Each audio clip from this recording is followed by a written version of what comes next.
Hello दोस्तों, आज मैं आप लोगों को एक रियल घटना सुनाने जा रही हूँ जो कोलकाता शहर के आरजी मेडिकल कॉलेज में हुआ है। इंडिया के कोलकाता शहर में 9 अगस्त 2024 की सुबह एक ऐसी खबर सामने आई है जो पूरे देश को हिलाकर रख देती है। यह खबर थी एक 31 साल की महिला डॉक्टर की जो कोलकाता के आरजी के मेडिकल कॉलेज एंड हॉस्पिटल में अपनी ट्रेनिंग कर रही थी। हॉस्पिटल जैसे सुरक्षित माने जाने वाली जगह पर इस महिला डॉक्टर के साथ जो हैवानियत हुई वह काफी चौंकाने वाली थी।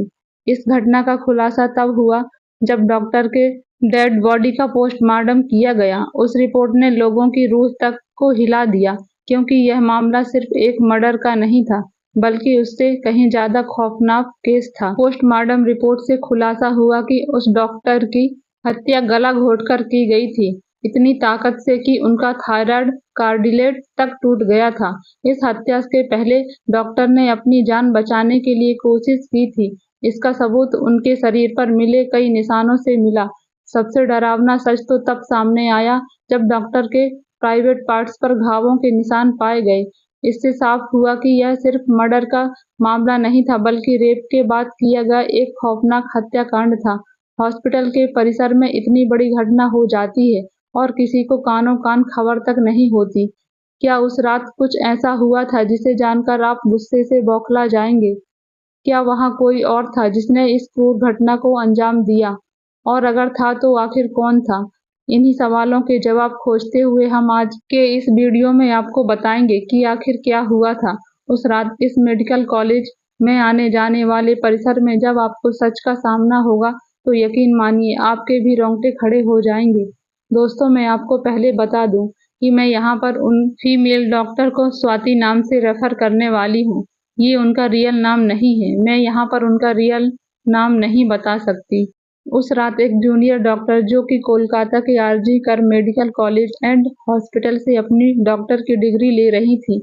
8 अगस्त 2024 को और दिन की तरह स्वाति अपनी नाइट शिफ्ट कर रही होती है और वह अपनी जॉब कर रही होती है। तभी रात के 11 बजे उन्हें अपनी माँ का फोन आता है, जैसे कि हर दिन आता था, क्योंकि पेरेंट्स को तो अपने बच्चों की चिंता हमेशा होती है।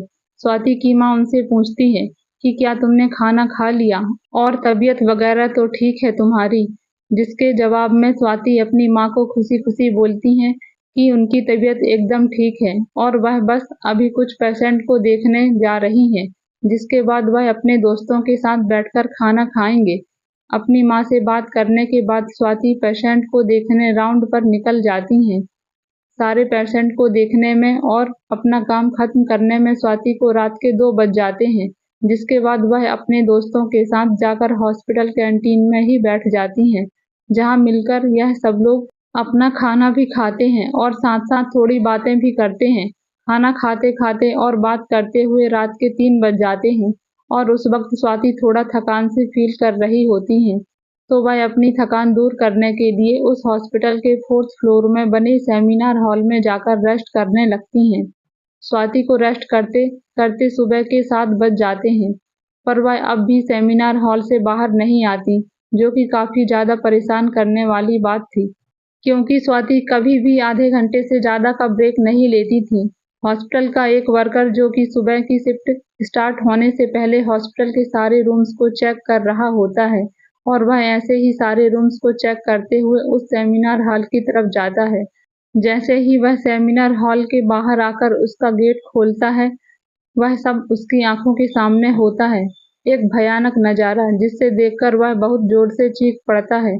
उस वर्कर की चीख सुनकर आसपास के लोग वहां इकट्ठा होने लगते हैं और देखते हैं कि सेमिनार हॉल के अंदर स्वाति की बॉडी बिना कपड़ों के पड़ी हुई है और उसके बॉडी पर कुछ ब्लड के निशान भी हैं। वहां खड़े सब लोग के लिए यह एक सपना से कम नहीं था, स्पेशली दूसरी फीमेल डॉक्टर्स एंड वर्कर्स के लिए, क्योंकि उन्होंने अपनी आंखों के सामने ऐसा नजारा पहली बार देखा था, वह भी हॉस्पिटल के अंदर। डॉक्टर स्वाति की बॉडी को देखकर आसपास खड़े सारे लोग उन्हें एक स्ट्रेचर पर ले जाते हैं। तब स्वाति की सांसें चल रही होती हैं और इमरजेंसी रूम में लेकर जाते हैं ताकि डॉक्टर्स उनका इलाज कर सकें।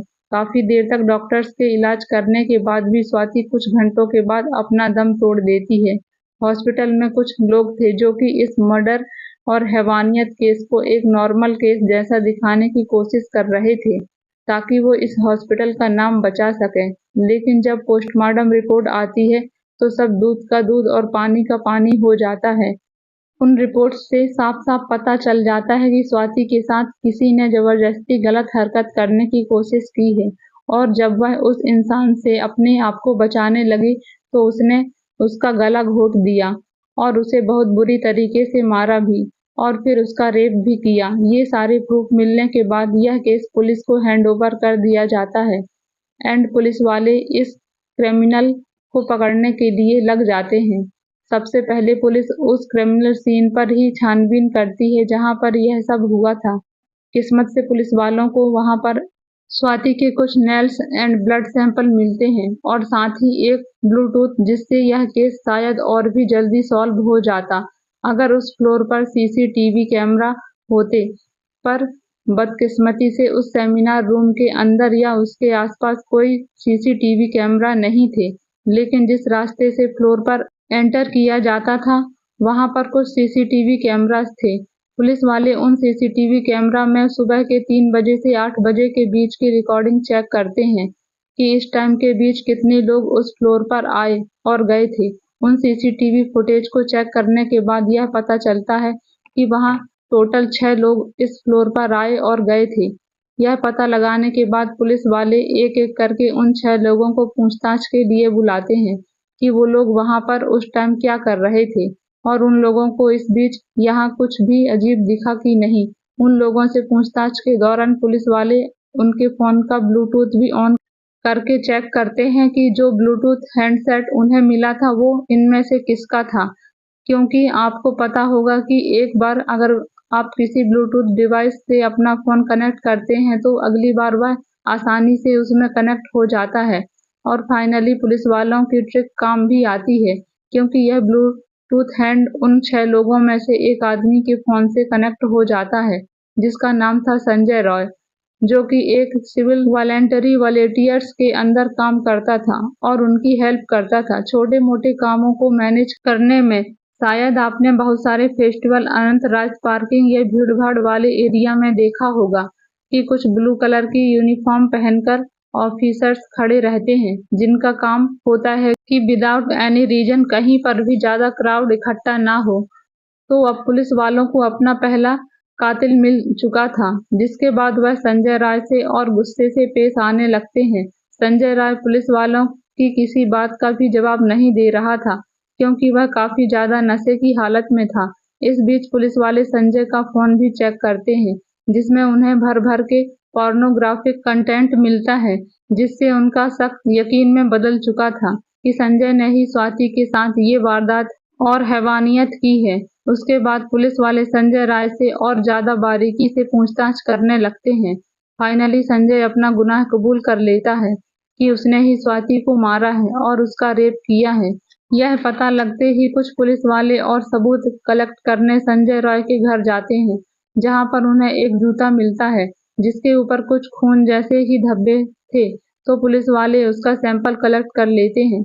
थोड़ी और तलाशी लेने पर पुलिस वालों को संजय के घर के बाहर कुछ कपड़े सूखते हुए दिखाई देते हैं और यह वही कपड़े थे जो कि उस दिन संजय ने पहने थे क्योंकि यह सब सीसीटीवी कैमरेस में कैप्चर हो गया था जिससे जाहिर था कि संजय यह सबूत मिटाने की भी कोशिश कर रहा था।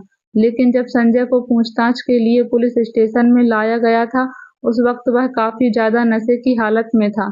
शायद वह यह सब बस इसलिए कर रहा था ताकि उसे कम सजा मिले। बाद में जब पुलिस वाले उस जूते पर लगे ब्लड सैंपल को चेक करते हैं तो वह सैंपल स्वाति के ब्लड से मैच हो जाता है। उन सारी रिपोर्ट्स डिटेल्स को एक साथ जोड़ने पर पुलिस वालों को पता लगता है कि उस रात संजय राय काफी ज्यादा नशे की हालत में था और वह रात के 11 बजे हॉस्पिटल में एंटर करता है। संजय अक्सर उस हॉस्पिटल में नाइट शिफ्ट किया करता था तो उसे वहां की काफी अच्छी नॉलेज भी थी कि वहां पर कैमरा है और कहां पर नहीं है। तो वह आराम से उस हॉस्पिटल के 4th फ्लोर पर जाकर बैठ जाता है क्योंकि वह नहीं चाहता था कि कोई उसे ज्यादा नशे की हालत में देखे वरना वह अपनी जॉब से हाथ धो सकता था। 4th फ्लोर पर जाते ही वह आराम से सो जाता है। जब उसकी आंख खुलती है तब तक सुबह के 3 बज चुके थे। तभी संजय की नज़र स्वाति पर पड़ती है, जो कि रेस्ट करने सेमिनार हॉल में जा रही थी। स्वाति को अकेला देखकर संजय के इरादे बिगड़ने लगते हैं। पहले तो संजय काफ़ी देर तक उस फ्लोर के चक्कर लगाने लगता है, यह कन्फर्म करने के लिए कि यहाँ पर कोई और तो नहीं है। जब उसे लगता है कि हाँ, उसका रास्ता साफ है, तो वह 4 बजे सेमिनार हॉल के अंदर एंटर करता है और फिर वहाँ से 4:45 पर बाहर आता है। इन 45 मिनट तक स्वाति के साथ उस आदमी ने क्या-क्या किया होगा और वह कितने पेन से गुजरी होगी, यह सोचकर ही किसी का भी दिल सहम जाएगा। उधर स्वाति के पेरेंट्स, जिन्होंने इतनी उम्मीद से और सैक्रिफाइस करके अपनी बच्ची को डॉक्टर बनाने भेजा था, स्वाति अपने पेरेंट्स की अकेली बेटी थी, तो उनके लिए तो यह किसी सदमे से कम नहीं होगा। लोग बोलते हैं लड़कियां छोटे कपड़े पहनती हैं, इसलिए उसके साथ रेप होता है, लेकिन उस महिला डॉक्टर के साथ जो हादसा हुआ था, वह क्या था? वह तो अपनी ड्यूटी में ही थी और अपने फुल यूनिफॉर्म में थी। उसके साथ ऐसा क्यों हुआ? हम डॉक्टर को भगवान का दर्जा देते हैं। जब वही सेफ नहीं है तो हम कहाँ रहेंगे? उस संजय जैसे दरिंदे इंसान को फांसी जैसी सजा मिल जाए तो वह भी बहुत कम होगी। दोस्तों, उस इंसान को क्या सजा मिलनी चाहिए, कमेंट बॉक्स में ज़रूर बताएं। मैं अपनी राय दूं तो उस दरिंदे को भी किसी ऐसे जानवर के पास रख दिया जाए जो कि उसके शरीर को भी नोच-नोच कर अलग कर दे। तब उस दरिंदे को एहसास होगा कि दर्द क्या होता है। दोस्तों, मैंने जो राय दी है यह भी बहुत कम है। उस दरिंदे को ऐसी सज़ा मिलनी चाहिए जो ऐसे गंदा काम करने वाले की रूह तक काँप जाए, ताकि डॉक्टर को इंसाफ मिल सके और उनके माँ-बाप को भी, जिन्होंने अपनी बेटी को डॉक्टर बनाने के लिए कितने संघर्ष किए होंगे। यह केस अभी भी क्लोज़ नहीं हुआ है। अभी संजय राय को कस्टडी में रखा गया है और एक बार संजय राय का नार्को टेस्ट कराया जाएगा। उसके बाद आगे की कार्रवाई पूर्ण की जाएगी। इस केस की आगे की जानकारी के लिए मेरे इस चैनल को सब्सक्राइब कर सकते हैं, ताकि आपको इस चैनल के माध्यम से जानकारी मिल सके। दोस्तों, इस वारदात के बारे में आप लोगों को बताने से किसी के मन को ठेस पहुँचाया या किसी को विचलित करना बिल्कुल भी नहीं है, बल्कि इस डॉक्टर बेटी और उनके परिवार को इंसाफ दिलाने का उद्देश्य है। धन्यवाद।